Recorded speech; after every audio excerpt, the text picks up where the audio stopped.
Welcome to the j.gray Report. Ghost of Tsushima. Released on July 17, 2020, this open-world adventure, PlayStation 4 exclusive, was developed by the Seattle-based company Sucker Punch. I spent many hours exploring and unlocking everything available on a first playthrough. I chose normal difficulty with an English voice cast.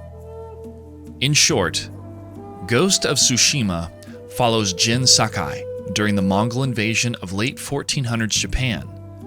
Jin, the last samurai of his clan, must evolve past his feudal code to save the people on his island. The combat, production design, music, and narrative created a living, breathing world one longs to revisit, be it through an Akira Kurosawa film, a visit to a museum, or the interactive masterpiece that is Ghost of Tsushima. Now for the spoilers. I'm showing off endgame armor and moves. Consider yourself warned. Sucker Punch makes the island of Tsushima come alive. The different settings with unique vegetation and layouts shows off the diversity of the island that seems to blend together as seamless as nature itself. The weather can change, even from the playing of your flute, but I never found the weather system to be abnormal or too fast to compensate for the flow of time in the game.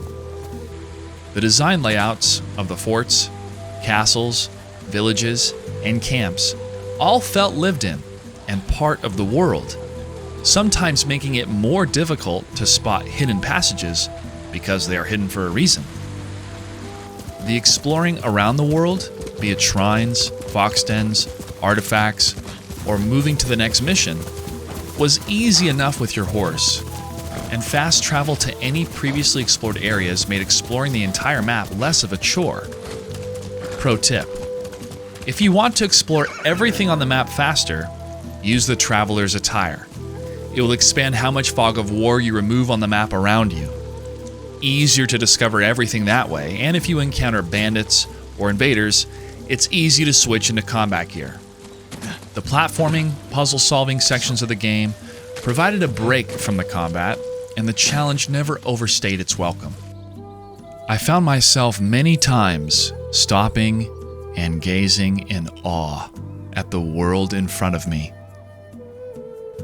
Combat starts with samurai sword fighting techniques, traditionally meant for one-on-one fights.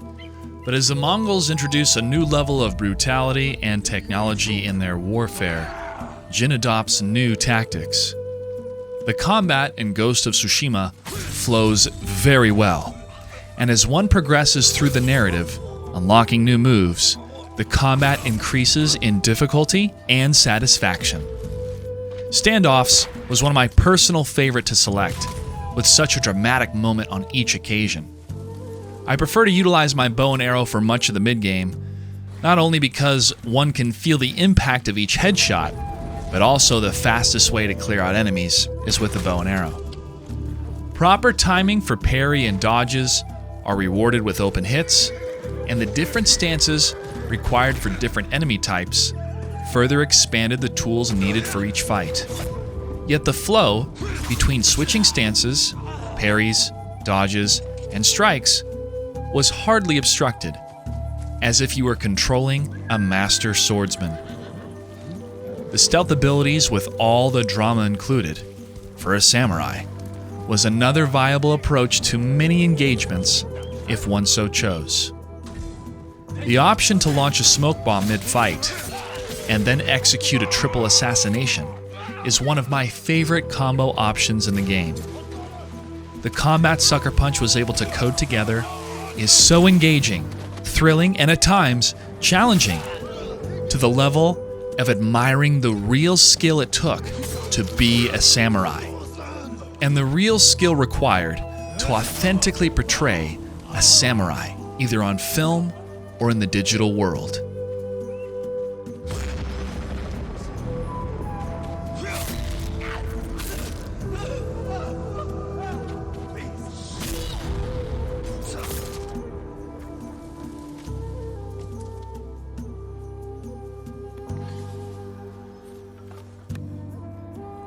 I explored everything, and I do mean everything. I collected everything. The haikus made me shed a tear every time, and I shouted for joy when I could pet the fox after it guides you to a shrine. The win location system was easy to use once you got the hang of it, making finding the remaining items towards the end of the game not that difficult of a chore. The game gives you the option to unlock what you want first. I went with the standoff and then the way of the bow, followed by maximizing my stances. I found every upgrade to be desirable, and every engagement with the enemy allowed me to improve on my current technique or explore a different one. Mythic techniques are acquired through specific missions in the game, but once unlocked, these moves become mainstays in one's arsenal. Maximizing the stances first gave me more options in crowded enemies, but thinning the herd with arrows first worked every time. Once every technique is unlocked, you do feel nigh unstoppable against a normal bandit. But up against a large group of battle-hardened brutes, you still need every bit of finesse. The gear in this game is absolutely gorgeous. The progression from different armor sets to your family's armor to tokens of legend, finding and maximizing gear did not become an annoying grind. Rather, rewards for continuing through the game and doing the side missions, plus keeping an eye out for supplies and medals when engaging with the enemy. Each gear set has different bonuses. I found myself using the Tadayori armor for those sweet bow and arrow buffs. Later, it was the Ghost, but there is no denying the absolute beauty of the Sakai family armor.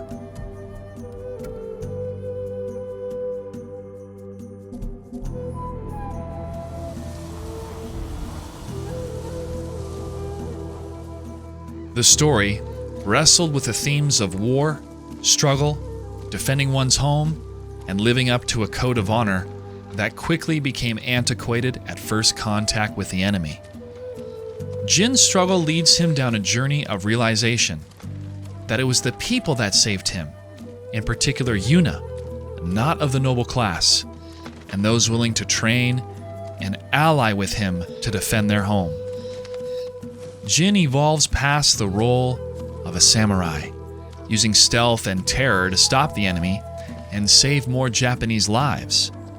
His legend grows and inspires the people, but his tactics, and later he himself, are shunned by his uncle, the ruler of the island, and the shogun government from the mainland.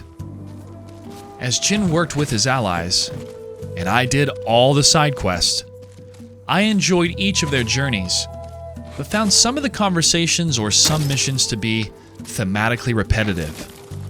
I feel the game would have benefited from cutting out a mission or two from each of the side characters. But their arcs, a monk that has seen too much horror of war, a lady avenging her slaughtered family, a sensei chasing after a fallen student, a blacksmith and his sister trying to flee the island, and a sake brewer being sneaky, all led up to the final battle against the Khan. On the way, it was heavily telegraphed one of the characters would die, even in a fashion I guessed as soon as the scene began. Even though I guessed it, it was still an emotional scene. The big bad Khan fulfilled his role, and the last battle felt slightly hollow, but it was all part of the plan. The final battle that takes place is between you and your uncle. The old ways versus the way that saved the island. The build-up was absolutely beautiful, and the patience Sucker Punch asked us to have as players going through this journey absolutely paid off. I will never, ever forget the scene of Jin writing a haiku before he has to face the last family he has left for doing the right thing. I chose to let my uncle live, and when he asked Jin to honor him with a swift death, Jin replied, "I have no honor." Echoing what his uncle just told him. The weight of those words held the weight of the dozens of hours I put into this journey, and you feel every single one. Lord Jin Sakai, samurai, was no more. Jin Sakai, the man, defended his home and became the ghost of Tsushima.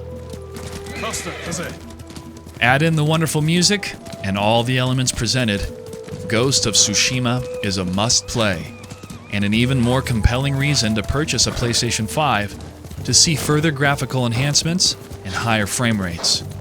Sucker Punch, congratulations on creating a masterpiece, and thank you for tuning in to the J.gray Report. I'll see you next week.